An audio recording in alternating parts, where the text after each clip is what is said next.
Can you imagine? This footage came from Lumix g100.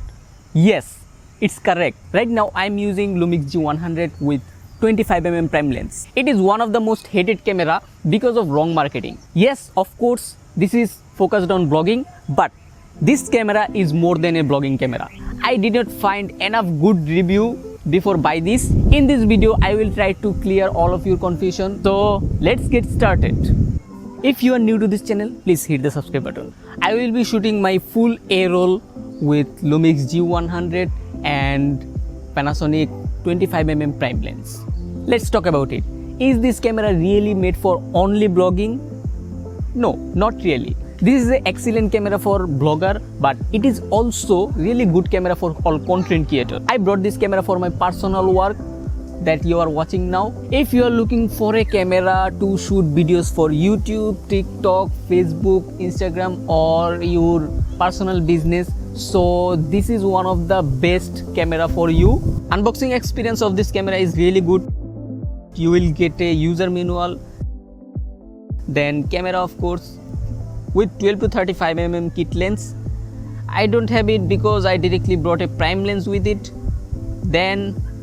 Then in this compartment you will get battery, charger, charging cable, and here you will find strap. It's strap, I think. Now let's talk about the body and design. This camera is really lightweight, fully plastic made, and it also has matte finish all over the body. It feels good, but it is plasticky, so it's not as premium as other flagship premium cameras, but it feels good when holding it. It comes with 12 to 35mm kit lens, which is really good for vlogger, but for my work I don't need kit lens, so I brought a prime lens. You do get a fully articulated touchscreen display, which is good for vlogger and all content creator. You have a dedicated video record button. Also, the viewfinder of this camera is awesome. Now let's move on technical specification of this camera. It has a 20.3 megapixel micro four thirds sensor, and it can shoot up to 4K 30 fps video, and also you can record up to 120 fps slow motion, which is capped at 1080p, and it's okay for the price. The micro four thirds sensor is a bit smaller than APS-C sensor, and this smaller sensor don't mean it's bad. Quality of the footage coming from this camera is really good and sharp. You can see this. In this camera, you are getting too many features for videos. It is only exclusive for videos, not photos. You will get really good photos from it, but I don't recommend this camera for photos. It is focused on video.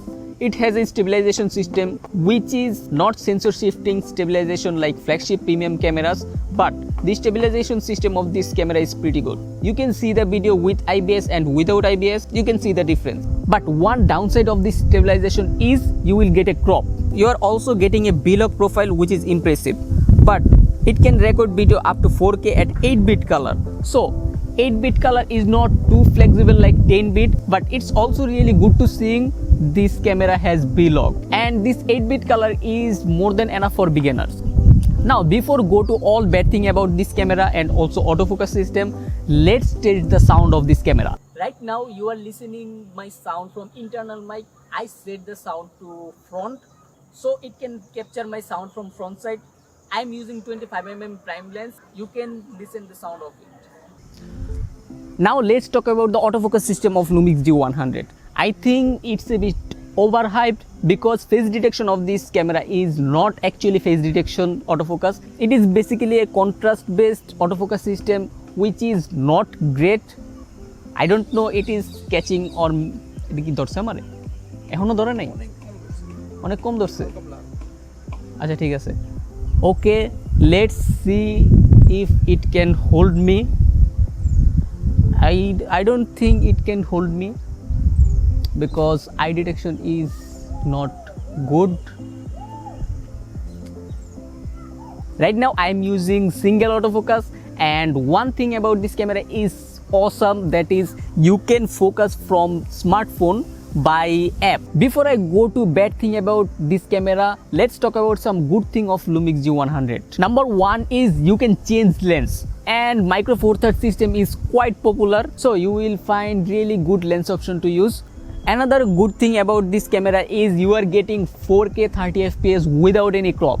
You are also getting 120 fps in full HD, which is awesome, and also you are getting B-log, which is good for color grading, and it have much information which is good for semi-professional and beginners. One of my favorite feature is Guideline. So you can record vertical videos or other aspect ratio videos by Guideline, and this camera has more video features than photos. It has tons of features for just recording videos, and also you are getting USB charging. It is good for indoor shooting, and the best thing about this is you can focus and change other settings from phone by Lumix app, so it's awesome. Now let's talk about some bad thing about Lumix G100.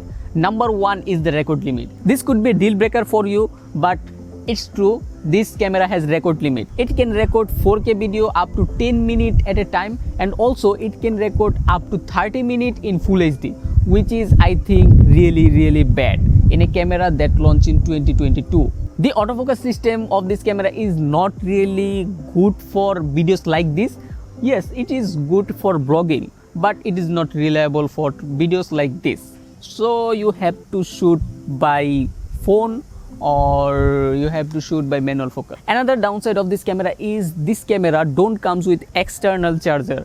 This is downside for me because I charge my camera's battery separately and it is convenient for me. It has USB charging of course, but it has micro USB. This is a bummer, but it's not a deal breaker. So that's for it. If you like this video, click the subscribe button and like this video.